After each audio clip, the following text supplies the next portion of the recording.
Il est 18h02 sur CNews et sur Europe 1. La crise énergétique est bien là. Le gouvernement n'a pas su l'anticiper. Il y a des pénuries un peu partout en France. On fait le point avec Anaïs Baucher et je passe la parole à mes invités. À tout de suite. La pénurie de carburant serait-elle en train de gagner du terrain en France ? Selon le site carbu.com, plus de 1200 stations-service seraient en pénurie pour au moins un type de carburant, soit environ 12% des stations-service en France. Ces ruptures concernent essentiellement le réseau Total Énergie. Sur le réseau Total, tant que les prix marchés sont élevés et que Total maintient son plafonnement, il est évident que les ventes exceptionnelles vont continuer. Donc ça et là, on aura des ruptures. D'un point de vue national, aujourd'hui, on n'a pas de problème de disponibilité de produits. Hier, Total Énergie a annoncé prolonger le plafonnement des prix jusqu'au 7 avril dans ses 3300 stations-service. L'essence à 1,99 € le litre, le diesel à 2,09 € le litre.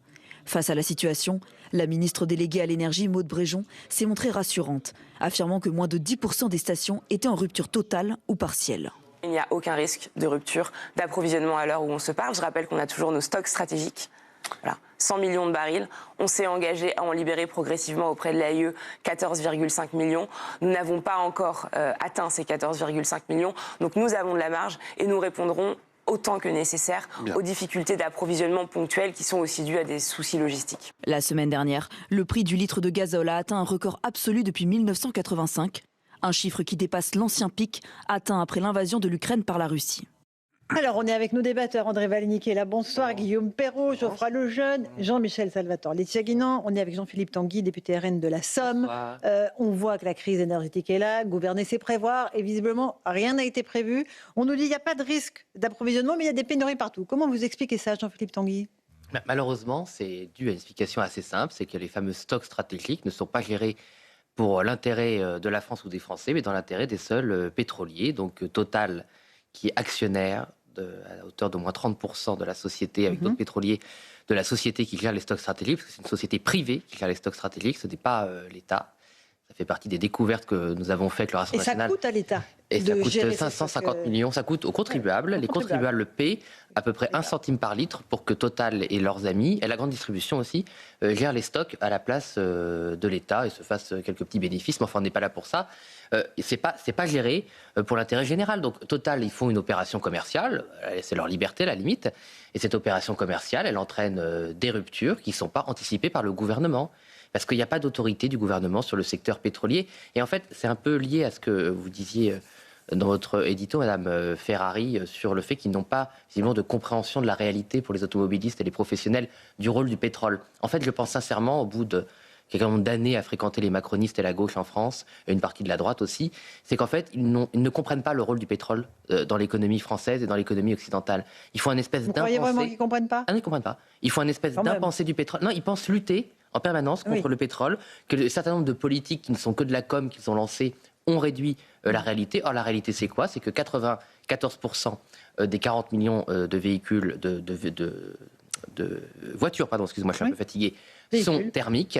Et que toutes les politiques qui ont été lancées, déjà, souvenez-vous, quand Édouard Philippe augmente les taxes juste avant les Gilets jaunes, il dit c'est pour financer l'électrification. Eh bien, presque 10 ans après, l'électrification n'a pas fonctionné et 95% des Français ont encore besoin d'une voiture thermique, sans compter les engins agricoles, les bateaux des pêcheurs, tous les engins du BTP, les taxis. Voilà. André Valigny, est-ce que vous pensez, comme M. Tanguy, que le gouvernement minimise en fait le rôle du pétrole et, comme moi je le pense, n'a pas su anticiper cette crise énergétique ? Je ne pense pas souvent comme M. Tanguy, mais je trouve que là... Et là, oui.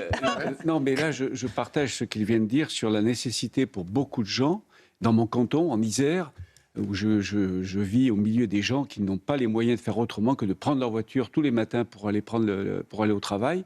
Ils roulent encore beaucoup avec des moteurs thermiques, parce que la voiture électrique, c'est cher, et puis parce qu'elle n'a pas assez d'autonomie. Enfin bref, il faut être conscient du fait que les Français sont effectivement encore aujourd'hui beaucoup dépendants du pétrole. Et quand vous dites que le gouvernement aurait dû anticiper, je ne sais pas comment il aurait dû faire, mais peut-être dire la vérité. Peut-être dire la vérité, qu'il y a une crise. Je me souviens d'une séquence en plus où M. Tanguy, je crois que c'est vous, a mis en difficulté le ministre de l'Industrie, M. Lescure, sur la gestion des stocks. Hein, L'économie.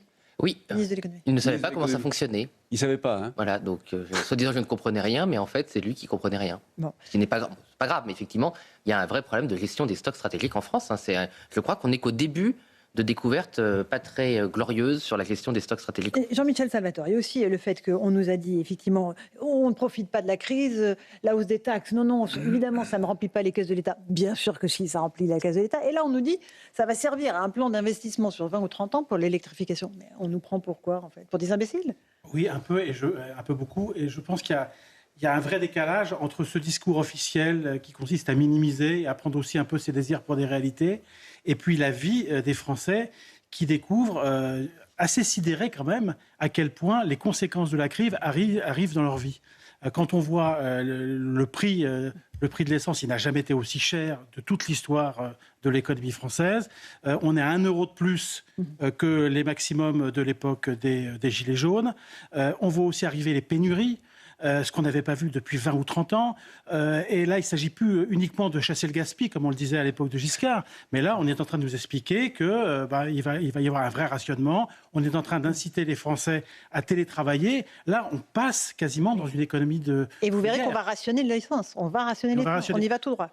Et ça, je pense que ces conséquences arrivent d'un seul coup, sans crier gare. Et là, les Français sont sidérés en disant, mais comment ça se fait? Alors, dans les années 70, c'était on n'a pas de pétrole, on n'a pas des... mais on a des... Alors, vous parlez en francs, mon cher André Valigny, vous êtes resté bloqué dans un autre temps. Je suis totalement rétrograde. Moi, je calcule tout en francs. Alors, je vous faites combien le litre, là? Et je me souviens que Georges Pompidou avait dit, le jour où le litre d'essence sera à 5 francs, il y aura la révolution. On en est loin, on est à 16 ou 17 francs le litre. Donc c'est énorme, même si le pouvoir d'achat a augmenté, c'est vrai, depuis les années Pompidou, mais malgré tout, c'est énorme. Quand on convertit en francs, on prend plus sa voiture. On va parler à certains de nos téléspectateurs et auditeurs. Mathilde Ibanez, Astrid Yalik se trouve dans une station-service à Nogent-sur-Marne. Expliquez-nous où en sont les prix et est-ce qu'il y a des pénuries là où vous vous trouvez? Eh bien, écoutez, pour l'instant, ma chère Laurence, il n'y a aucune pénurie de carburant ici et il y a beaucoup de personnes, en tout cas, qui se pressent sur cette station Total ici, puisque eh bien, les prix sont plafonnés jusqu'au 7 avril. Nous avons pu discuter avec de nombreux automobilistes qui n'en peuvent plus, finalement, de se battre pour espérer maintenant avoir du carburant, qui se battent aussi avec la hausse des prix des carburants. Ils sont fatigués. Il y a un automobiliste, juste à l'instant, nous disait que lui, malheureusement, sans son véhicule, il ne peut pas aller travailler. Donc ça veut dire quoi? Il faut faire le choix sur ses dépenses pour pouvoir mettre au maximum du carburant pour pouvoir aller travailler, parce que sans voiture, il ne peut pas aller travailler, donc il perd forcément de l'argent sur son salaire. Ici, on a pu parler aussi avec d'autres automobilistes qui nous disaient qu'ils n'avaient pas forcément besoin de mettre le plein, mais par précaution, ils préféraient venir mettre ici 10 à 20 euros pour pouvoir se dire qu'ils sont peut-être tranquilles pendant quelques jours, et d'autres automobilistes qui n'en peuvent plus de cette situation, de cette lutte constante avec les prix et le manque de carburant dans certaines stations Total, et ils songent presque à passer à l'électrique. Mathilde Ibanez, Astrid Yalik, encore faut-il trouver des voitures accessibles, Guillaume Perrault. Et puis encore une fois, il y a ce problème de pénurie. Il y a près de 1300 stations-service où il manque 1 ou 2 carburants.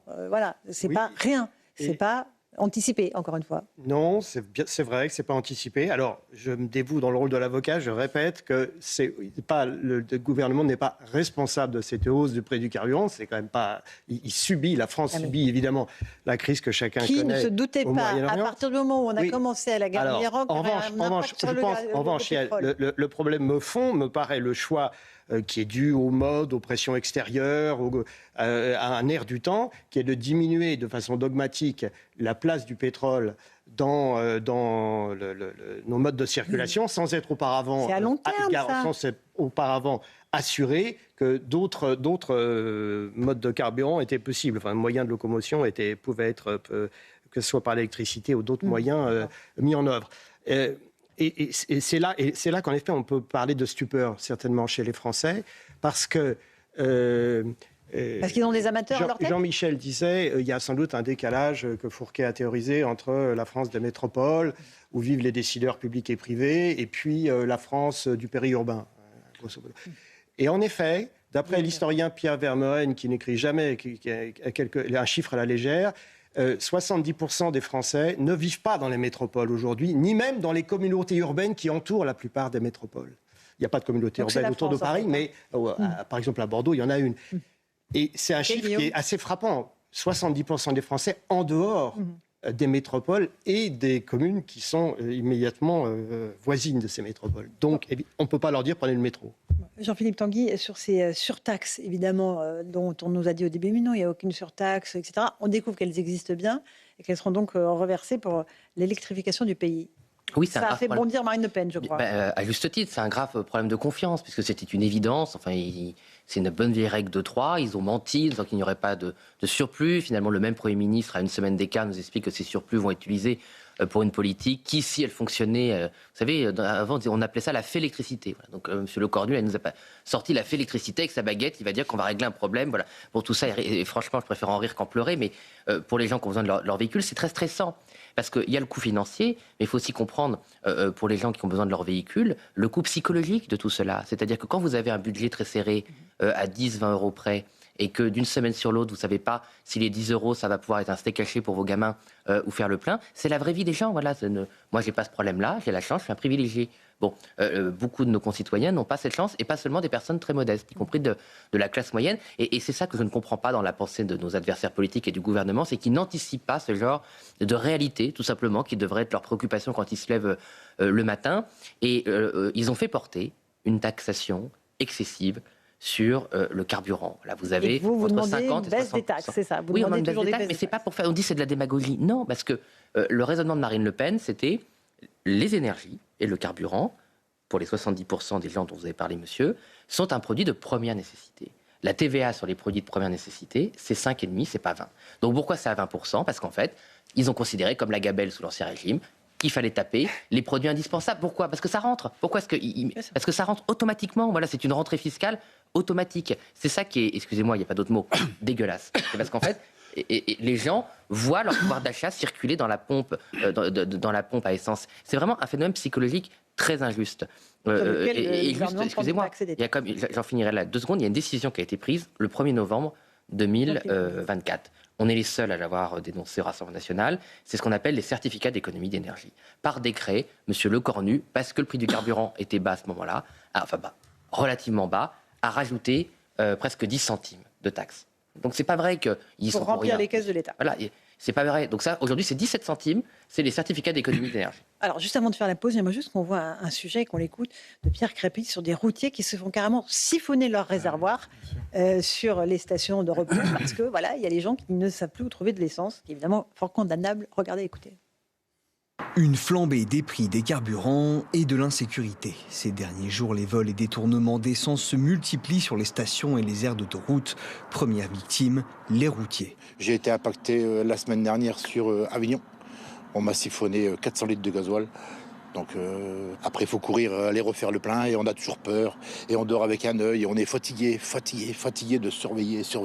Donc, En guise de sécurité, un petit clapet existe sur les embouts des réservoirs. Un bout de métal bien loin de dissuader les malfaiteurs. Avec un tournevis, ils viennent casser ici. Ils viennent tourner, donc forcer directement l'ouverture. Et ou sinon, s'ils n'y arrivent pas, ils font directement des trous. Donc avec une cloche, ils aspirent. Et on n'entend rien, on voit rien. Ouais. Il y a aussi des cas de personnes qui se font gazer pendant la nuit. Nos patrons préfèrent qu'on laisse ouvert, justement, comme je vous ai montré, j'ai pas de clé. Ils préfèrent qu'on laisse ouvert plutôt qu'on se fasse abîmer le réservoir. Le vol de carburant représente plus d'1 millier d'euros pour un réservoir de camion classique. Pour la sécurité des chauffeurs, des parkings surveillés et privés existent, mais ils ont un coût, plus de 20 euros par nuit. Hallucinant ce récit des chauffeurs routiers, Jean-Michel. Oui, là on voit bien la France à cran, en fait. Parce qu'il faut voir la vie quotidienne de ces routiers. Les marins-pêcheurs, c'est la même chose. J'entendais un marin-pêcheur ce matin dire que son plein, il passe de 700 euros par mois à 1200 euros par mois. Les infirmières en libéral, etc., etc. Il y a toute une France qui n'en peut plus. Ouais, et qui est prête à craquer. Petite pause, on se retrouve dans un instant en punchline sur CNews et sur Europe 1. À tout de suite.